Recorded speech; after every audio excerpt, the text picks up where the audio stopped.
Müslüman татар хатын-кызларының җыены Ульяновск өлкәсендә беренче тапкыр 2014 елда узган иде. Шуннан соң ул ел сайын татар мәдәният үзәгенә өлкә авыл районнарыннан 200-гә якын милләтебезнең затлы ханымнарын һәм туташларын бер мәйданга җыя башлады. Анда гадәттә дөньяви сораулар, гаилә мөнәсәбәтләре, тәрбия, мәдәният һәм мәгариф, телне саклау кебек мәсьәләләр карала иде. Шундый мәртәбәле чараны узган ел Ульяновск мөселманнарының диния нәзарәте белән бергә өлкә татар милли мәдәни автономиясе Димитровград шәһәрендә уздырды.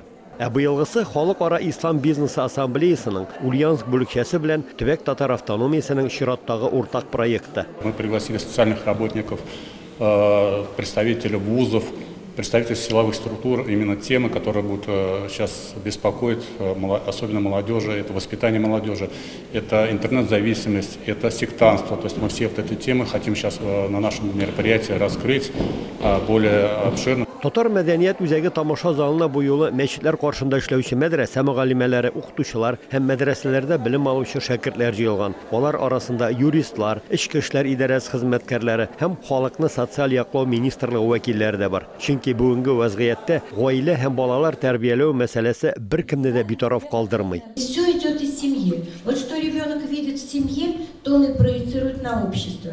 А сложность сегодняшних семей почему? Да потому что мы работаем с детьми, детей 90-х годов.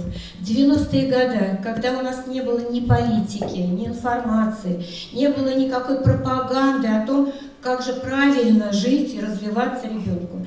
Вот это сегодня мы и пожинаем. Форумда сүз башлыча балаларга дини тәрбия һәм белем бирү, ислам дине нигезләрен өйрәтү, әби-бабайларыбыздан калган гореф-гадәтләрне, телебезне саклау кебек бүгенге көндә бик күпләрне борчыган сораулар хакында барды. Иң беренче балаларыбызны дингә тартырга кирәк. Алла Тәала юлы белән барга кирәк. Татар телен өйрәтергә кирәк. Хатын-кызлар бүгенге көндә яшьләрне карасаң да алар дингә тартылалар, әмма татар телен белүләре азрак шул. Шусы кыйынсындыра. Чыгыш ясаучылар билгеләп үткәнчә, соңгы елларда мөселман хатын-кызларның гаиләдәге роле үскән, иҗтимагый тормыштагы активлыгы да нык арткан. Аеруча бу хәрәкәткә яшьләрнең һәм зыялы ханымнарның килүе андый оешмаларның абруен тагында күтәрә, киләчәге өметле икәнен раслый. Дини белем алырга омтылучы хатын-кызларның саны да ел сайын арта бара. Мисал өчен шәһәр авыллардагы мәчетләр каршындагы якшәмбе мәктәпләренә ел сайын төрле яшьтәге йөзләгән хатын-кыз укырга йөри. Тарихта карасаң, безнең татар хатыннары бик күп галимнәр булып, үзләре мәдрәсәләрне тотучы булганнар. Безгә бүгенге көндә шул җитми. Гыйлемебез әзрәк шул, хатын-кызга күпрәк укырга кирәк.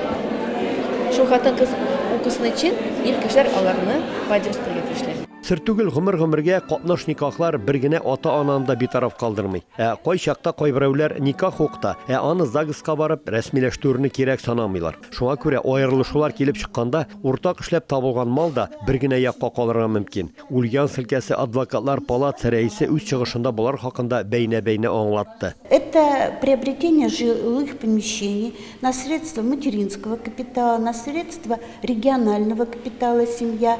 Это распределение долей жилого помещения всем своим детям.